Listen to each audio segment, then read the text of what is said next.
Hello there. Okay, so I am live right now. Um, this might be the fastest way for me to get my information down. So, um, this is Monica with the Body Electric Supplement, and I I do research. I'm an educator.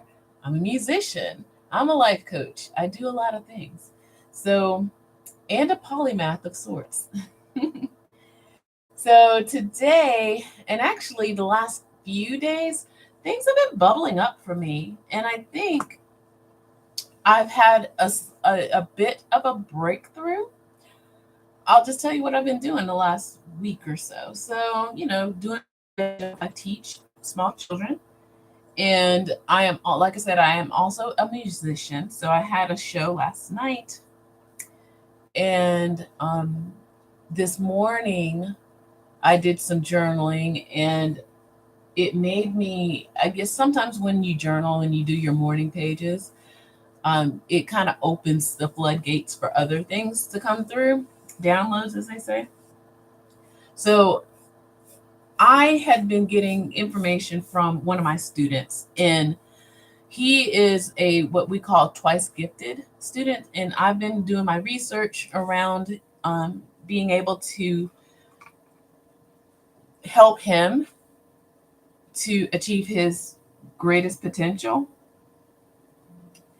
And twice gifted, the best way I can describe it is when you have someone on the autism spectrum that has extraordinary abilities, but they also have some deficits that, and I don't like using the word normal or typical because I really do believe that this might be some evolution. And that's kind of what I'm getting at. So I feel as though there might be some evolutionary changes happening in our population that we have not been paying attention to. And as we are now paying more and more attention to the autism spectrum, and I'm laughing because like at one point in time I was like, oh, so engrossed in it because again, as an educator, I see so many people, so many students, and learning their personalities, I come to see a lot and learn a lot. I'm not an expert by no means, but I'm just saying at one point in time I was feeling as though like, wow, is everybody autistic? Because I really do feel like some of these things are a part of the population as well. And as we learn certain things about students and children, and then I go into my everyday life and I see it in adults, and I'm like, oh, maybe they're on the spectrum, that kind of thing. So I do believe it's some kind of evolutionary change. And I think there are some researchers out there that also believe that is the case as well. So as I'm working with, like I said, at least one of my students, and I do have this experience of working with children who are autistic. I've learned that everybody has their own special thing. Like no one student or child or human really is the same when they present um, the certain traits that they do present. Now there are some things that are common, and one of those things is the eye contact. Most times, students or children or adults have a hard time with making eye contact. Okay. And another thing that does tend to sometimes happen is the sensory overload. Now, this is where I'm coming into in this. So bear with me as I'm trying to formulate all of this because it's coming fast. That's why I'm like, oh my gosh, I have to record. So most kids on the autistic spectrum do have over sensory, and I don't like saying over, as in indicating that there's something wrong with them. Like, again, I feel like as a human race, we are we have sharper senses than most people want to admit to or realize. Science is backing it up. There are, researchers out there now that are trying to have the language. And I think that was the biggest barrier, quite honestly. I think a lot of us knew that this kind of thing is happening in the world, but I believe a lot of us just did not have the language. The language. Okay. And there is a sixth sense. And the sixth sense, let's see, how can I explain this? So it is your ability to notice your movement in the world, or notice how you move in the world. And that takes all of your other five senses to do. Okay. So it's like a combination of all of your senses. Okay. And there is some scientific terms. Let me go ahead and make sure I'm hoping I say this correctly. Proprioception. And then there is kinesthesia. Okay. And let's not confuse it with synesthesia, because I am going to talk about that also in the next few minutes. So again, proprioception. I hope I'm saying that right. And then there is kinesthesia. Okay. So proprioception is the body's awareness of its position in space. So you are sitting if you're sitting. You're standing when you're standing. So that's what that proprioception is. You know where your body is even when your eyes are closed. Okay. That is, I guess, our third dimensional sensory ability. Then kinesthesia is when your body moves in space.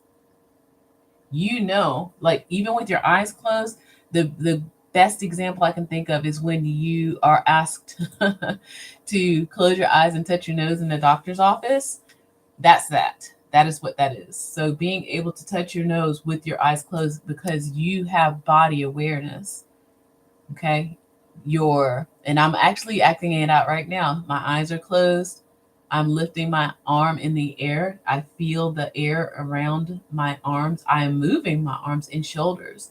And I know I can take my index finger and clench the rest of my other fingers and thumb and move it towards my face to my nose and touch it without missing my nose. Okay. So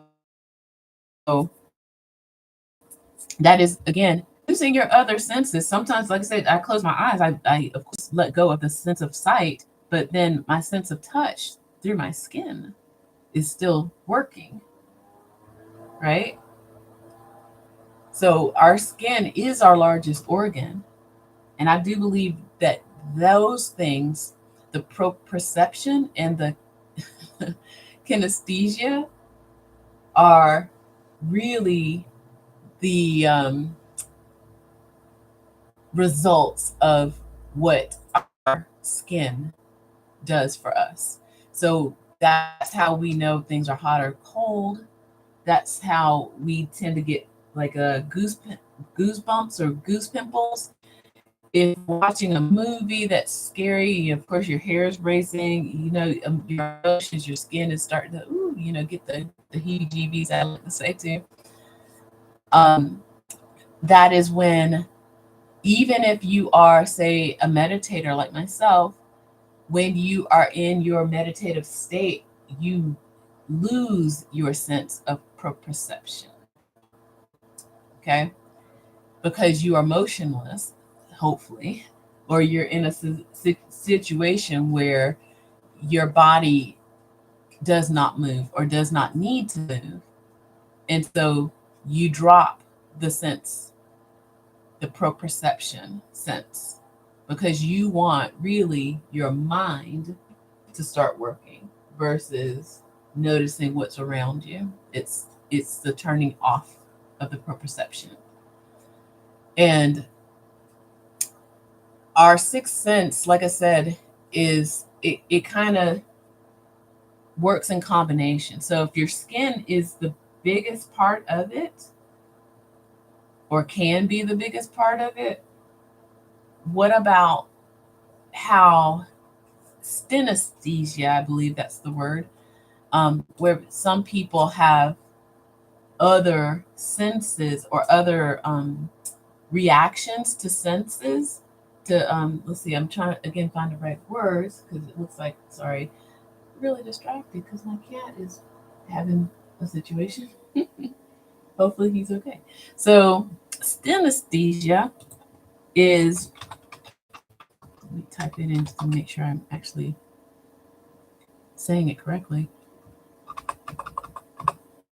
Synesthesia is, say for example, let me give you an example. So some people can see advanced colors, just like there are colors that most people perceive with their eyes. And then there's also some people who are colorblind. There's also people who can see more than what most people see.